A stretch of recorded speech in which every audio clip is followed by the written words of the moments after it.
YouTube, what it do? So I'm gonna try to switch up the content essentially, meaning like I'm not always gonna try to have like a video where I'm in the gym or I'm just working out. I'm gonna do like a video where I'm just here talking. There's gonna be like a video of me working out, so you guys have something to like. The whole thing is most people nowadays can't eat without watching something.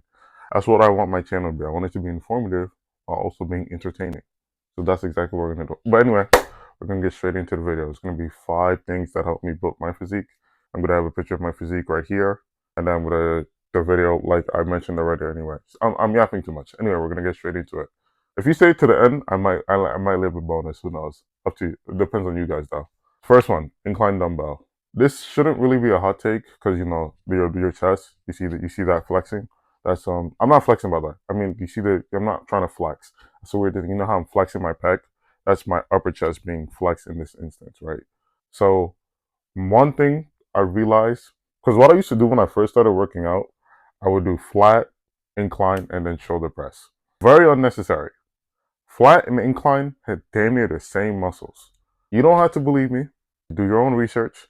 But in my experience, it's pretty redundant to do flat dumbbell press and then do an incline variation. Because the incline does just as well, and you get to hit your upper pec as just as easily. And it has great turnover, for example. Incline has helped me with my benching, has helped with my weighted dips, has helped with my overhead pressing, has helped with my shoulder pressing. Incline dumbbell, honestly, if I could only do one shoulder workout, no, not one shoulder, I'm bugging. One chest workout, it'd be incline dumbbell. Granted, once you reach past like, I want to say 120, having 2 huge dumbbells in your hands and lifting it up, it's a nuisance. But if you can do it, you have no reason not to. So number one, incline dumbbell. Maybe I should put captions for like what's it called? Every exercise I'm referring to. So like number one, it's gonna be incline dumbbell. Number two, pull-ups.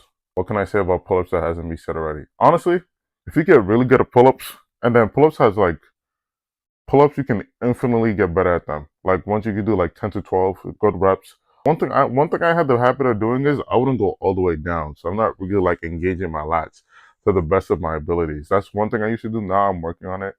Now I've like rectified that situation, but that is something back in like when I first was able to do pull-ups where I just wasn't as expressive. I wasn't as like I'm gonna have hopefully in the video I remember to like have an example of me doing pull-ups before then afterwards. But like one thing too, if you can like once you get past like 12 reps, you can add weight to that.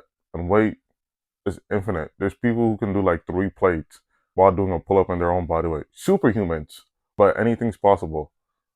Easily one of the best ways to build your upper back. Has great turnover to nearly every workout. You know how people want that like that aesthetic look, that V taper. You know what builds it? Pull-ups and shoulders. But anyway, that's just what do I know? I'm just saying this is just my anecdotal experience. So pull-ups, if you haven't started to do them, you start with a band. You can start assisted. You start doing the inverted rows to just help you build up that back strength. So number two is gonna be pull-ups. That's one thing you should put in your list. Number three, y'all not gonna like me for this, but I'm gonna just keep it a buck. Squats. Funny. As I'm recording this video today, today's my leg day. I'm gonna do a 5x5 system. I hate squatting. I'm gonna be completely honest with you. But like as Tom Platt says, if you can do a squat, you can do anything in life. And honestly, most people just have this stigmatization that it's like, oh, why do I need to squat? There's other variations. Squats are like easily one of the best ways to build your quads and your glutes, depending on like how your feet placement is, of course. It's also hard. That's another thing. So you want to build mental fortitude as you're doing it, right? So let's say, for example, I'll have a video of me squatting. Right now, my max is 425. Not flexing. I'm just stating, just mentioning something, right? So me personally, I've only done that twice. That's just because like I don't like squatting. Like I'll do 405. I even hate doing 405. I guess because it's not easy. But I should take my own advice and realize just because something's not easy doesn't mean I should stray away from it. So you know how like there's a joke and there's a stigmatization that like, oh, people like to skip leg day, but you know, as men, well, women too, but primarily men, I'm talking to you in this case. Your testosterone comes from your legs, your muscle, testosterone muscle, hand in hand. It's like eggs and butter, pancakes and syrup. Talking about food made me hungry. But anyway, they go hand in hand together. So you know how like people just like to skip and only do upper body, and you look like Johnny Bravo. Hate to do that, but you know he was well. We never really saw him without pants, but from what you can tell, he was just upper body, no legs. So that was a really random tangent I just went on.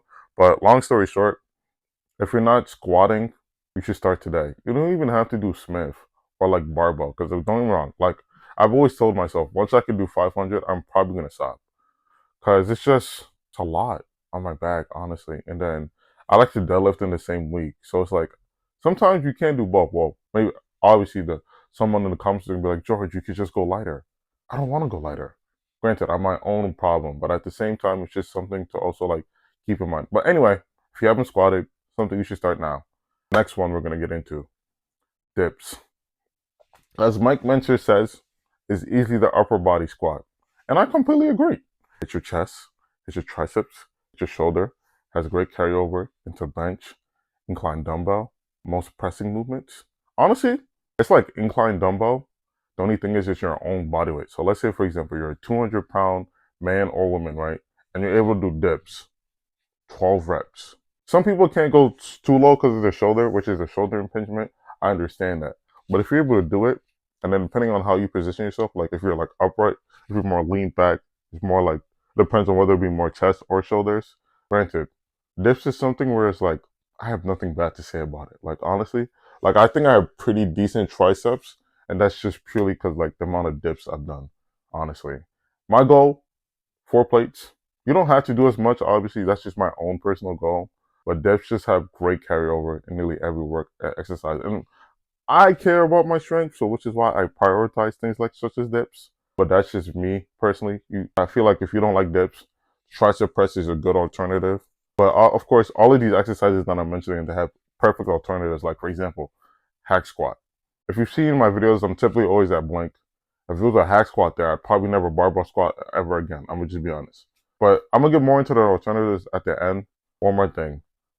Cable lateral raises. Granted, you could do a dumbbell lateral raise, but I just feel like the tension goes down once you go all the way down. I just feel like with the cable, you just feel the tension and the stretch throughout the whole movement. And of course, if you want that 3D look or you want those 3D capped delts, it's really essential that you focus on your side. Honestly, not even your side, your rear delt. The rear delt's really what gets neglected. Like most people don't hit that. I'm also privy of one of those people. Like, and the thing is, the rear delts are a small muscle, so you don't really have to like hammer it with like weight. You just have to do volume. It's like calves. Well, I feel like calves are a little bit more different, but yeah, with your rear delts, it's like you could do like 15 to 20 reps. For you to if you do that, and there's like so many. Me personally, I like to do rear delt flies. I like the reverse pec deck, but I like to go like this, and then you see that stretch like that. There's also one where you could go like, I'm not gonna demonstrate workouts as in this video. I'll do it in another video. But the point is, your side and your rear delt are too important. But of course, it's only 5 workouts. But if I had to mention one more, some form of rear delt is also essential that you should be doing. But for those who stay till the end, I appreciate you. Before I mention the last one I would mention, I do want to mention, right? So all of these workouts that I just mentioned in these videos have a bunch of alternatives. This is just what's helped me in my last 3 years of working out. So this is just my experience in this. What I'm saying isn't gospel. I just have to put it out there before someone comments, "Oh, so you think bench is bad?" I don't think bench is bad. This is just my opinion, which is why I'm mentioning it. But anyway, long story short, right? So those are just my 5. The honorable mention. Honestly, I don't know what to pick because I've like pretty much I've mentioned everything. I guess probably not hamstrings because with the 5 I mentioned, you're not really gonna hit your hamstrings. So yeah, squats don't really hit your hamstrings. At least barbell. That's the one I was referring to. If that wasn't obvious, there's a lot of good options for like a 6th one if I had to pick. Probably deadlifts. Deadlifts hit your hamstrings. So yes, another thing, deadlifts. I guess that would be the 6th if you listen. This is spontaneous. I'm just thinking of things as I'm recording this, right? So deadlifts. If you care, no, actually, I'm gonna say that for another video, so I'm not gonna get too much into it. But your deadlifts hit your glutes, your hammies, and they just really help you build that like wide spinal erectors. Like you see how like it goes down like on a diagram. Like me personally, my goal 700 deadlift. I think once I could do that, I'm a chill out. I'm not really competing or anything. I don't need to go crazy, but at least that's my goal right now. So if I had to pick another one, deadlifts, great strength, great carryover. I'm not gonna go too much into detail because I'm gonna save that for another video. If y'all want me to do one talk referring to strength, it might be a little similar, but there's a couple things I'd probably switch up. But yes, my sixth option would be deadlifts. If you stay to the end, I appreciate you. I hope y'all have a good day.